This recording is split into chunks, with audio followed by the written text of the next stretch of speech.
సినిమాయి నమః. నేను మిస్టర్ వి. నా మాట సూటిగా ఉంటది. మ్యాటర్ క్లియర్‌గా ఉంటుంది. మీరు చూస్తున్నారు మిస్టర్ వి ఛానల్. ఈ వీడియోలో మనం మాట్లాడుకుందాం గ్లోబల్ స్టార్ రామ్ చరణ్ నటించిన గేమ్ చేంజర్ మూవీ రివ్యూ. 2025 సంవత్సరానికి సంబంధించి సంక్రాంతి సీజన్‌కి తెర లేచింది. గేమ్ చేంజర్ మూవీతో సీజన్ స్టార్ట్ అయిందని ప్రకటించడమే చాలా మంచి ఎక్స్‌పెక్టేషన్స్ తోనే గేమ్ చేంజర్ మూవీ థియేటర్స్‌కి వచ్చింది. Shankar sir first time Telugu సినిమాని డైరెక్ట్ చేశారు. ఆయన ఎలాంటి ఎంటర్‌టైన్‌మెంట్ ని సినిమాతో ఇచ్చారు. సినిమా మీద ప్రేక్షకులు పెట్టుకున్న ఎక్స్‌పెక్టేషన్స్ ని మూవీ ఎంతవరకు రీచ్ అయ్యింది మాట్లాడుకుందాం మన సమీక్షలో. అదే విషయానికి వస్తే రామ్ నందన్ ఐపీఎస్ ఆఫీసర్ కానీ కష్టపడి మళ్ళీ ప్రయత్నించి ఐఏఎస్ ఆఫీసర్ అయ్యాడు. ఉత్తరప్రదేశ్ నుంచి ఆంధ్రప్రదేశ్ వచ్చాడు. రావటమే డ్యూటీలో తన మార్కుని ప్రదర్శించడం మొదలు పెట్టాడు. Mass heroism ప్రదర్శించాడు. డ్యూటీ చేయలేదు. ఏమవుతుంది అలా ప్రదర్శించినప్పుడు?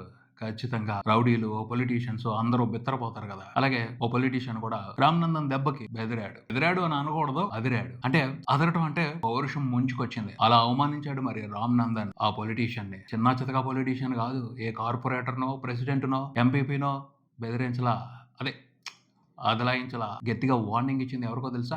స్వయానా సీఎం కొడుక్కి. బొబ్బిలి మోపిదేవి అతని పేరు. మినిస్టర్ కూడా అయినా సరే తన పవర్ఫుల్ గా ప్రదర్శించాడు రామ్ నందన్. దాంతో వాళ్ళిద్దరి మధ్యన క్లాష్ మొదలైంది. ఆ క్లాష్ చాలా దూరం వెళ్ళింది. ఎంత దూరం వెళ్ళిందంటే ఐఏఎస్ ఆఫీసర్ అయిన రామ్ నందన్ తన లైఫ్ లో ఊహించిన పనులు చేయాల్సి వచ్చింది. ఊహించని బాధ్యతలు తీసుకోవాల్సి వచ్చింది. బేసిక్ అయితే రామ్ నందన్ కి ఓ బాధ్యత అప్పచెప్పబడింది. అదేమిటి అంటే నూతన రాజకీయ విధానాన్ని ప్రవేశపెట్టాలి రాష్ట్రంలో. దాన్ని వాస్తవ రూపంలోకి తీసుకురావాలి. ఎలా తీసుకొచ్చాడు రామ్ నందన్ తెలుసుకోవడం ఈ సినిమా. విశ్లేషణ విషయానికి వస్తే గేమ్ చేంజర్ అంటే ఆట మొత్తాన్ని మార్చి పారేసేవాడు. ఎస్, కొన్ని మంచి థాట్స్ ఉన్నాయి ఈ కథకు సంబంధించి. డబ్బు లేని రాజకీయం. నిజంగా డబ్బు లేని రాజకీయం సాధ్యమేనా? ఇంట్రెస్టింగ్ ఆలోచన. డబ్బు లేని రాజకీయం జరిగితే చాలా మంచి జరుగుద్ది. ఎవరికి? సొసైటీకి, ప్రజలకి. ఇలాంటి ఆలోచింపజేసే పాయింట్ ఉంది కథలో. ఆ తర్వాత రాజకీయ పార్టీలు ప్రజలకు సేవ చేయటం కోసం ఉండాలి, డబ్బులు సంపాదించుకోవడం కోసం కాదు. ఇది కూడా ఇంట్రెస్టింగ్ పాయింట్. ఈ కథలో ఈ రెండు ప్రత్యేకమైన పాయింట్స్ అని చెప్పాలి. నిజంగా అవి కనుక ఇంప్లిమెంట్ అయితే గేమ్ చేంజింగే. ప్రజాస్వామ్యంలో గేమ్ చేంజ్ అవుద్ది, రాజకీయాల్లోనూ గేమ్ చేంజ్ అవుద్ది. మరి వాటిని శంకర్ సార్ ఎంత ఇంట్రెస్టింగ్ గా డిస్కస్ చేశారు అనేది మాట్లాడుకుందాం. ముందుగా ఈ సినిమాలో ఉన్న హైలైట్స్ గురించి మాట్లాడుకుంటే mega power star Ram Charan top highlight ఈ సినిమాకి. వండర్ఫుల్ గా పర్ఫామ్ చేశాడు. రామ్ నందన్ క్యారెక్టర్ లో కొన్ని వేరియేషన్స్ ఉన్నాయి. College student, IPS officer, IAS officer, election officer, అలాగే ఒక లవర్, ఓ ఫైటర్. ఆ వేరియేషన్స్ అన్నిటిని చాలా బాగా పెర్ఫామ్ చేశాడు. చాలా ఇంట్రెస్టింగ్ గా పెర్ఫామ్ చేశాడు. చాలా ఎంగేజింగ్ గా పెర్ఫామ్ చేశాడు. మంచి ఎంటర్టైన్మెంట్ ఇచ్చాడు. తన కోసం సినిమాకి వెళ్ళే వాళ్ళని డిసప్పాయింటెడ్. మంచి డాన్స్లు ఉన్నాయి, ఫైట్లు ఓకే. ఫస్ట్ ఒకటి, క్లైమాక్స్ లో ఒకటి మాత్రమే ఫైట్లు ఉన్నాయి, ఎక్కువ ఫైట్లు లేవు. అయినప్పటికీ తన పెర్ఫార్మెన్స్ తో బాగా ఎంటర్టైన్ చేశాడు. డాన్స్లతో బాగా ఎంటర్టైన్ చేశాడు. ముఖ్యంగా దోప్ సాంగ్ లో రామ్ చరణ్ పెర్ఫార్మెన్స్ మాత్రం వండర్ఫుల్ ట్రీట్. పండగ ట్రీట్ అనే చెప్పొచ్చు మెగా పవర్ స్టార్ ఫ్యాన్స్ కి. అలాగే అప్పన్న క్యారెక్టర్ అందరూ ఎక్స్పెక్టేషన్స్ పెట్టుకున్నారు. ఆ క్యారెక్టర్ తో రామ్ చరణ్ అదరగొట్టేస్తాడు పెర్ఫార్మెన్స్ అని. ఎస్, ఎక్స్పెక్టేషన్స్ కి తగ్గట్టే ఉంది ఆ పాత్ర. ఆ పాత్రలో పెర్ఫార్మెన్స్ కూడా చాలా ఇంప్రెసివ్ గా ఉంది. చాలా బాగా చేశాడు. వండర్ఫుల్ గా చేశాడు రామ్ చరణ్. అంతవరకు చెప్పుకోవచ్చు. తర్వాత ఇంకొక సర్ప్రైజింగ్ విషయం ఏమిటి అంటే ఈ సినిమాలో రామ్ చరణ్ తర్వాత అంజలి క్యారెక్టర్ చాలా బాగుంది. నిజంగా ఊహించాము ఆవిడ క్యారెక్టర్ ని.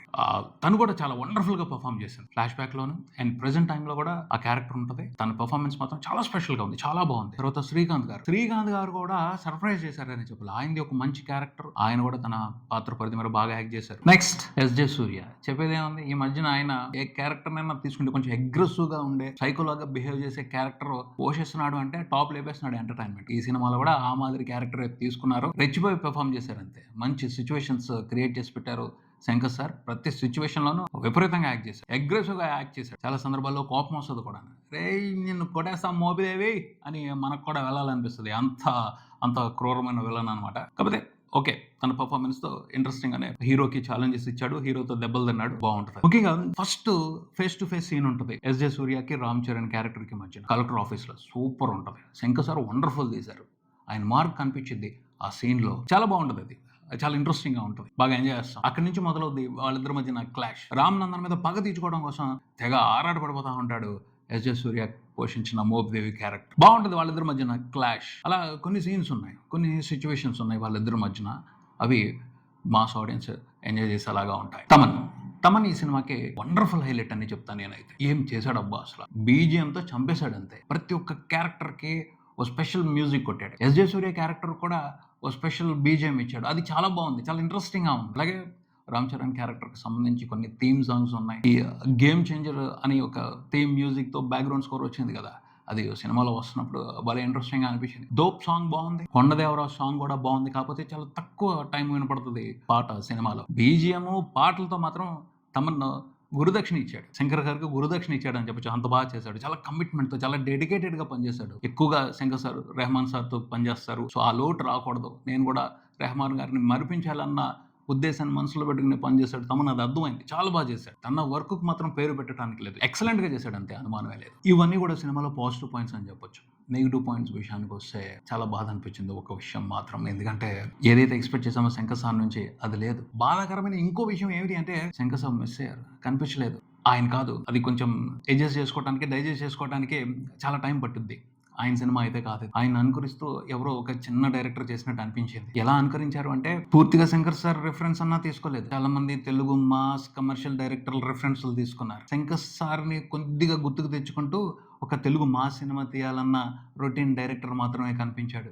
తప్పించి ఒక యూనిక్, స్పెషల్‌గా ఉండే శంకర్ సార్ అయితే కనిపించలేదు ఈ సినిమాలో. చాలా బాధాకరమైన విషయం అది మాత్రం. టేకింగ్ విషయంగానే కాదు, స్క్రీన్ ప్లే విషయంగా, రైటింగ్ విషయంగా ఎక్కడా కూడా శంకర్ సార్ కనిపించలేదు. డబ్బు లేని రాజకీయం ఎలాంటి ఇంట్రెస్టింగ్ పాయింట్ అది. ఆ పాయింట్‌ని Shankar sir original vintage Shankar sir discuss చేస్తే వేరే లెవెల్‌లో ఉండేది. నిజంగా డబ్బు లేని రాజకీయం ఎలా చేస్తారు? చేస్తే ఎలాంటి మంచి జరుగుద్ది? ఆ వివరాలు ఎంత బాగుండేవో. కానీ లేదు. జస్ట్ పాయింట్ మాత్రమే తీసుకున్నారు. ఆ పాయింట్‌ని జస్ట్ అలా షోకేస్‌లో పెట్టినట్టు పెట్టారు గానీ దానికి సంబంధించి ప్రాపర్ డీటెయిలింగ్ లేదు, ప్రాపర్ వివరణ లేదు, సరైన స్పష్టత లేదు. ఈ సినిమా కథకి పెద్ద ప్రాబ్లమ్ ఏమిటి అంటే కాన్‌ఫ్లిక్ట్‌లో కన్‌ఫ్యూషన్ ఉంది. హీరో దేనికోసం పోరాడుతున్నాడు అనే దానికి సంబంధించి సరైన స్పష్టత లేదు. విలన్ ఎస్‌జే సూర్య మీద పోరాటం చేస్తున్నాడా? లేకపోతే ఒక కాజ్ కోసం పోరాటం చేస్తున్నాడా?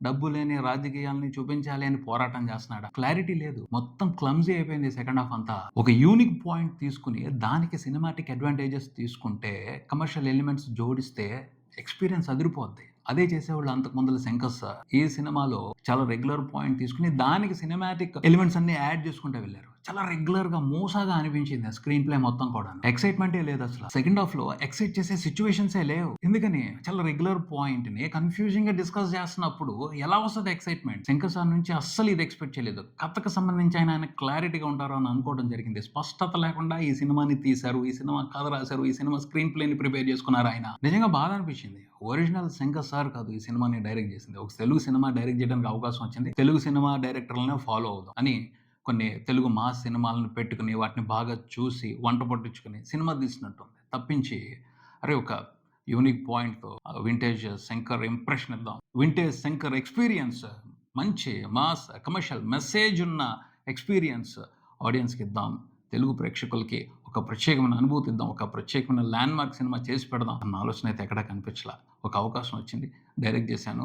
అయిపోయింది అన్నట్టుగానే తీశారు శంకర్ సార్. ఆయన మ్యాజిక్ లేదు, సరిపోలేదంతే. గందరగోళం అయిపోయింది సినిమా సెకండ్ హాఫ్ అయితే మాత్రం. ఇంటర్వల్ ట్విస్టే మైండ్ పోయింది. ఏంటిది ఇలా ట్విస్ట్ ఇంత ఈజీగా తీసేసుకున్నారు? కన్విన్సింగ్‌గా లేదే అని. ఆ తర్వాత నుంచి ప్రతి ట్విస్టు, ప్రతి టర్ను కన్వీనియంట్‌గా తీసుకున్నారు తప్పించి కన్విన్సింగ్‌గా చెప్పలేదు. శంకర్ సార్ ఇలా చేయకూడదు మీరు అని ఎంత బాధపడతా ఆ ఫ్లోని ఫాలో అవ్వడం జరిగిందో. అయినా సరే ఆయన ఆప్షన్స్ అలాగే తీసుకున్నారు. ఫ్లాష్ బ్యాక్ ఎపిసోడ్ వచ్చి అలా వెళ్ళిపోద్ది. ఫ్లాష్ బ్యాక్ నుంచి చాలా ఎక్స్‌పెక్ట్ చేశాం. కానీ అప్పన్న క్యారెక్టర్ తప్పించి మిగతా అంతా కూడా పరమ రొటీన్. ఎన్ని వందల సినిమాల్లో చూసుంటామో ఆ తరహా కథని, ఆ తరహా సిట్యుయేషన్స్‌ని మనం ఏమాత్రం కొత్తగా అనిపించదు. చాలా రెగ్యులర్‌గా అనిపించింది. తర్వాత శ్రీకాంత్ క్యారెక్టర్ చాలా పెద్ద బ్లెండర్ ఈ సినిమాలో. ఆ క్యారెక్టరే స్క్రీన్ ప్లేలో మజాని చంపేసింది. ఆ క్యారెక్టర్ చేసిన పొరపాటు మూలంగానే హీరోకి సరైన లక్ష్యం లేకుండా పోయింది. ఎవరి మీద ఫైట్ చేస్తున్నాడు, ఎందుకు ఫైట్ చేస్తున్నాడు అనే దానికి సంబంధించి ప్రాపర్ స్పష్టత లేకుండా పోయింది. రెగ్యులర్‌గా ఒక మంచివాడు కానీ రాజకీయ నాయకుడితో ఒక ఐఏఎస్ ఆఫీసర్ ఫైట్ చేస్తున్నాడు అన్న విషయం మీద మాత్రమే సినిమా నడుచుకుంటూ వెళ్ళిపోయింది. అది కాదు, అంతకు మించి ఉంది అక్కడ. శ్రీకాంత్ క్యారెక్టర్ తీసుకున్న డెసిషన్ మూలంగా